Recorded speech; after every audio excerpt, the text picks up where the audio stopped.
The book of Deuteronomy is cast as a very long farewell sermon given by Moses to the Israelites before his death as they are preparing to enter the promised land. Loving God is equated with obeying God's law, which has been laid out in great detail in the materials that precede our passage. If they choose life with God, the Israelites are told, they will be blessed in their new home. Deuteronomy 30:15-20. See, I have set before you today life and prosperity, death and adversity. If you obey the commandments of the Lord your God that I am commanding you today, by loving the Lord your God, walking in his ways, and observing his commandments, decrees, and ordinances, then you shall live and become numerous, and the Lord your God will bless you in the land that you are entering to possess. But if your heart turns away and you do not hear, but are led astray to bow down to other gods and serve them, I declare to you today that you shall perish. You shall not live long in the land that you are crossing the Jordan to enter and possess.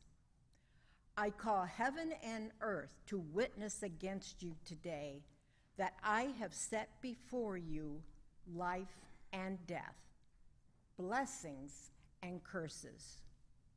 Choose life so that you and your descendants may live, loving the Lord your God, obeying him, and holding fast to him, for that means life to you and length of days, so that you may live in the land that the Lord swore to give to your ancestors, to Abraham, to Isaac, and to Jacob.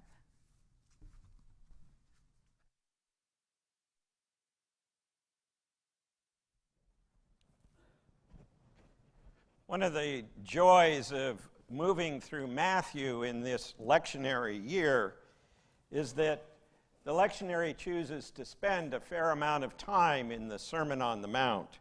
We continue with a passage from the Sermon on the Mount this morning. I remind you that the Sermon on the Mount is this grouping together of teachings of Jesus that Matthew brings in one place. Here are one of them. Jesus is speaking. You have heard that it was said to those of ancient times, "You shall not murder, and whoever murders shall be liable to judgment." But I say to you that if you're angry with a brother or sister, you will be liable to judgment. And if you insult a brother or sister, you will be liable to the council. And if you say, "You fool," you will be liable to the hell of fire. So when you're offering your gift at the altar, if you remember that your brother or sister has something against you, leave your gift there before the altar and go. First, be reconciled to your brother or sister, and then come and offer your gift. Come to terms quickly with your accuser while you are on the way to court. Or your accuser may hand you over to the judge, and the judge to the guard, and you will be thrown into prison. Truly I tell you, you will never get out until you have paid the last penny.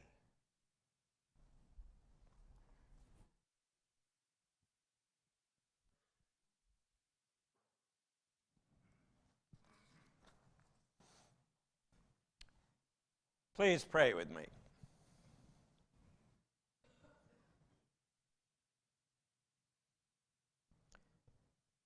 Might words spoken and words heard, and the spaces in between give us pause to consider. Amen.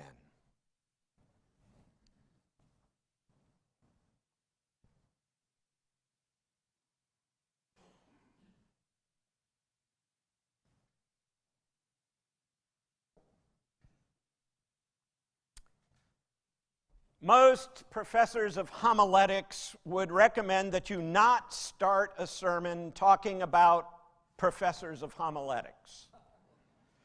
Partly because you've got to define the word homiletics.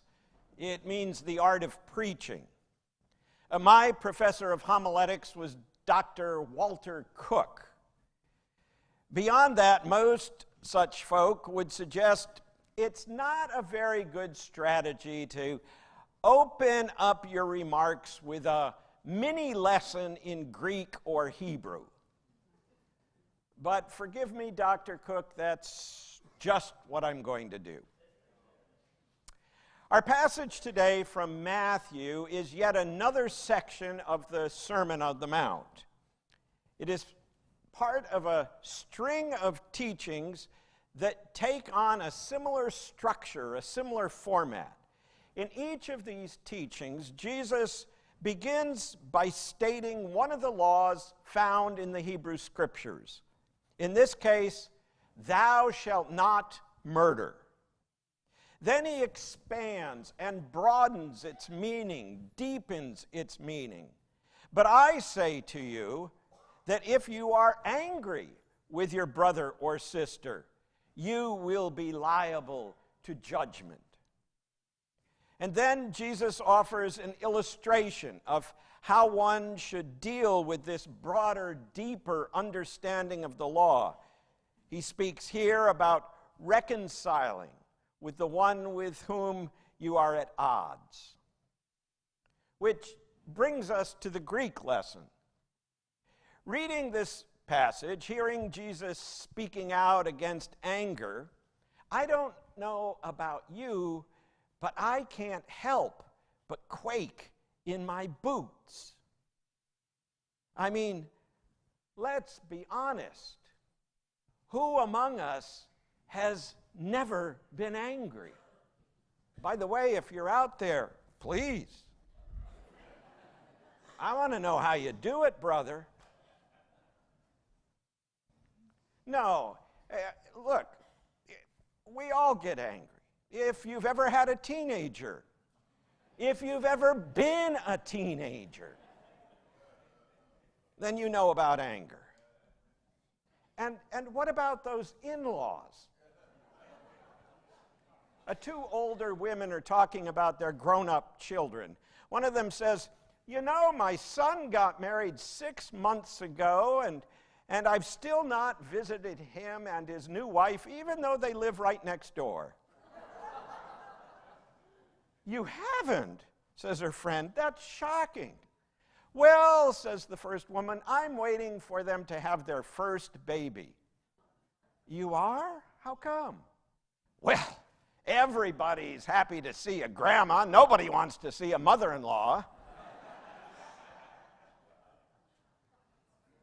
Yes, we can and do get angry now and then.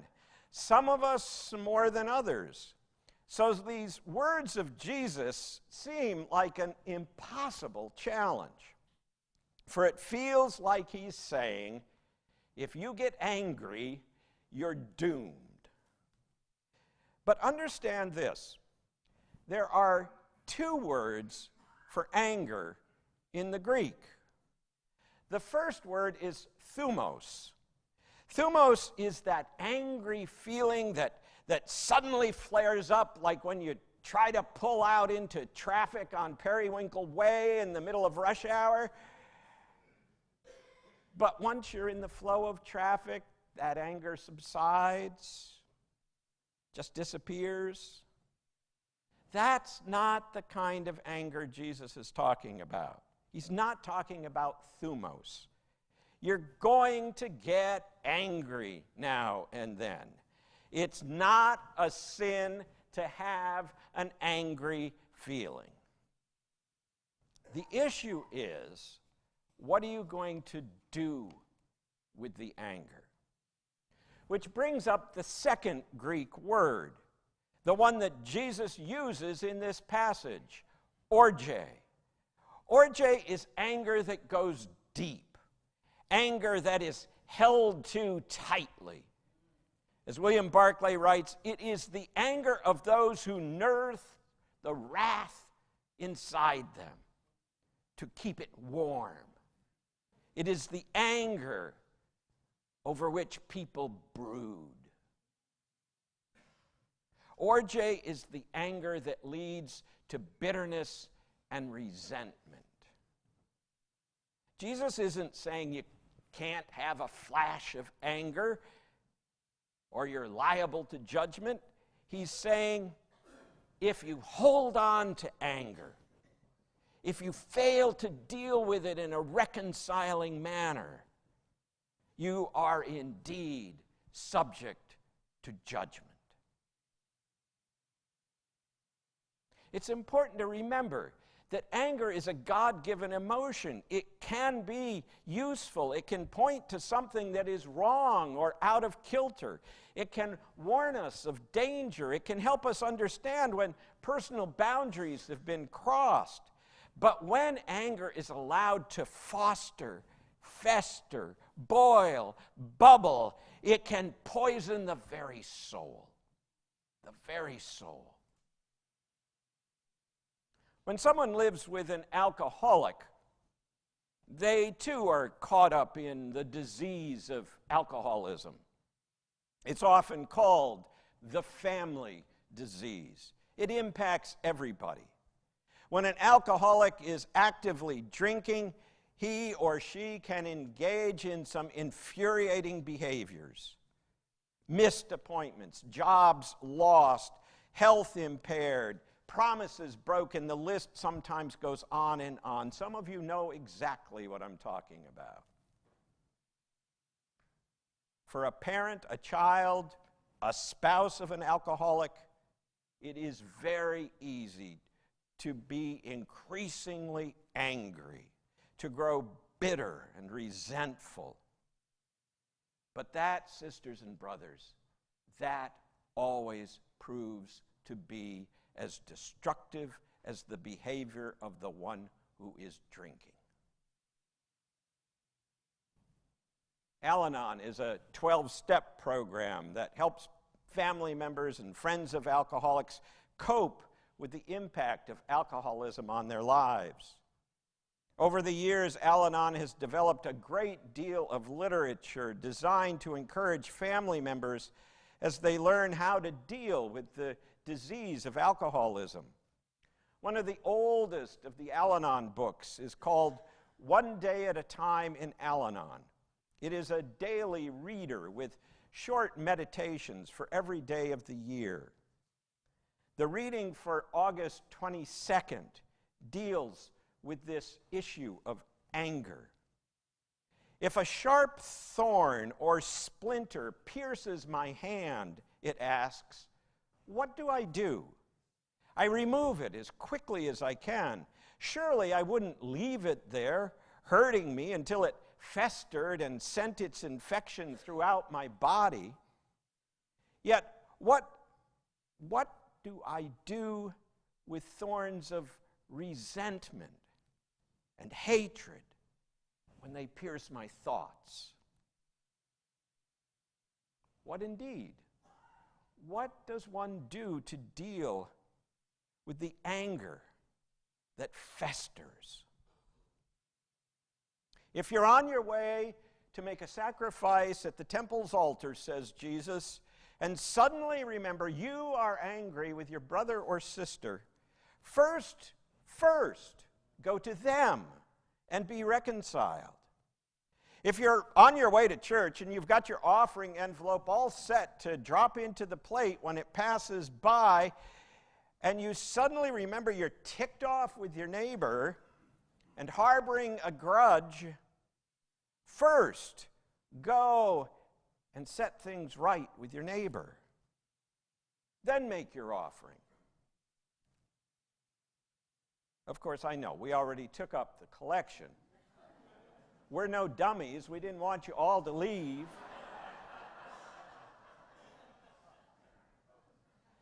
But I trust you get the point.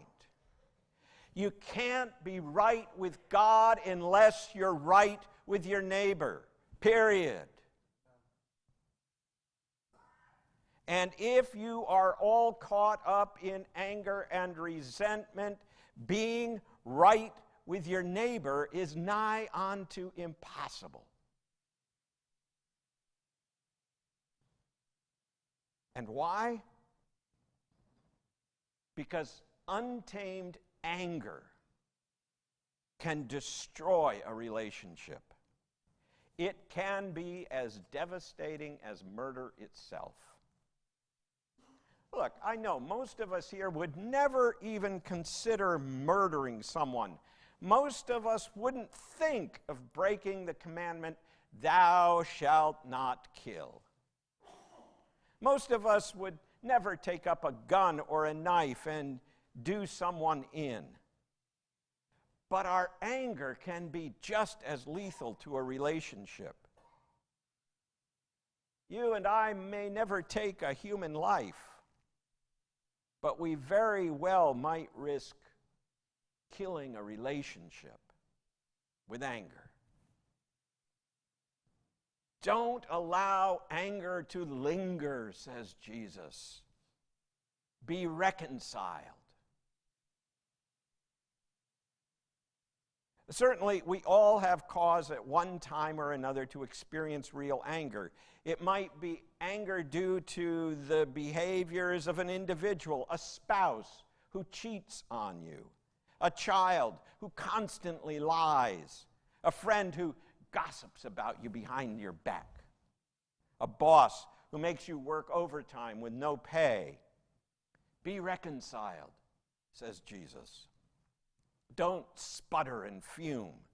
Go and directly confront the issue. Consider solutions. Do what you can, and then, if necessary, let go and let God. It may be that you can't reconcile, that the other party is just not willing to reach any sort of compromise. But you will have cleaned your side of the street. You will have done what you can to resolve the problem. We can also be angry with society itself, that we carry resentments towards institutions.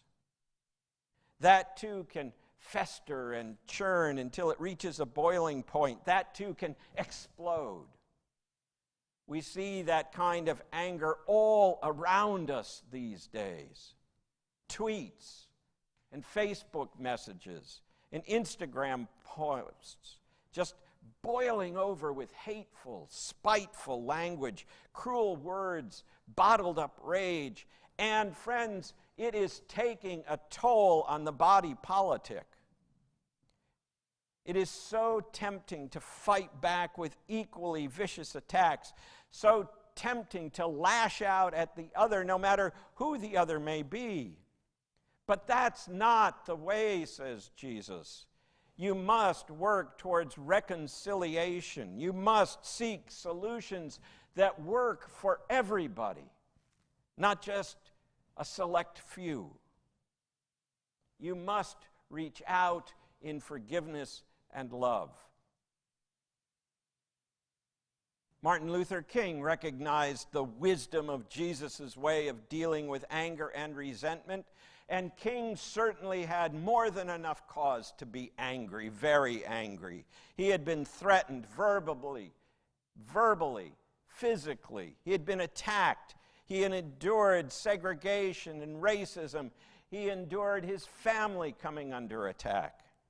And he had been told over and over again, give it time.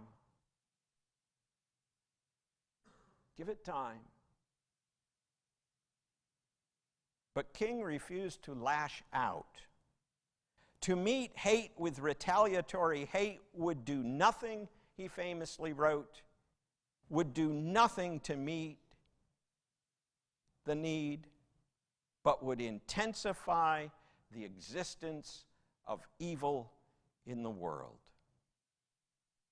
To meet hate with retaliatory hate would do nothing but intensify the existence of evil in the world. That said, though, he didn't ignore the anger. He understood it to be a warning sign.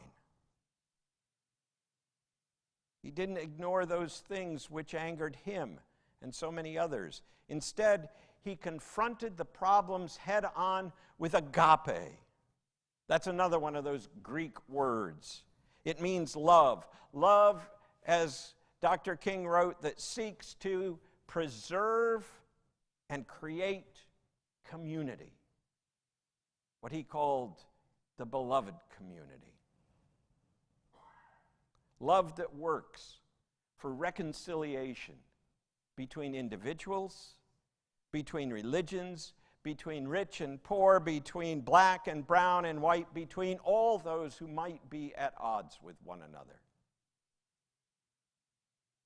Back in 1963, Dr. King wrote his famous letter from Birmingham City Jail, a response to those white pastors who urged him to set aside his activism and be patient, to simply allow the process to play itself out. In time, they said, in time the issues will be resolved, those things that divide us. But King knew that that would only lead to further problems, further complications, further divisions.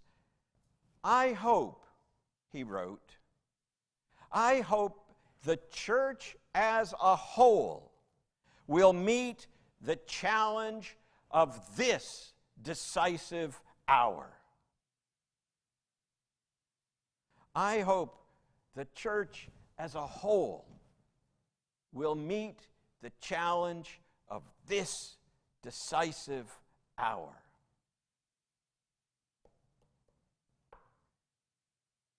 Friends, that was 57 years ago. There are lots of you here with children who are older than 57. Yes, there have been great strides made, laws passed and enforced, rights granted, all because love was brought to bear, agape love. But there are forces afoot that would undo some of those rights and protections for many Americans, and other matters that yet need to be resolved, other divisions that need to be overcome. Frankly, I imagine if by some miracle Dr. King were standing right here today, right in this chancel, right in this church, right here on Sanibel Island, I imagine he'd say the exact same thing. I hope the church as a whole will meet the challenge of this decisive hour.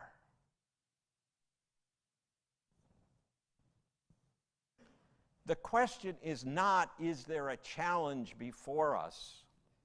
The question is, as is often the case, how will we, the Church of Jesus Christ, the church here, the church in Fort Myers, the church universal, how will we respond? Will we allow the anger to continue?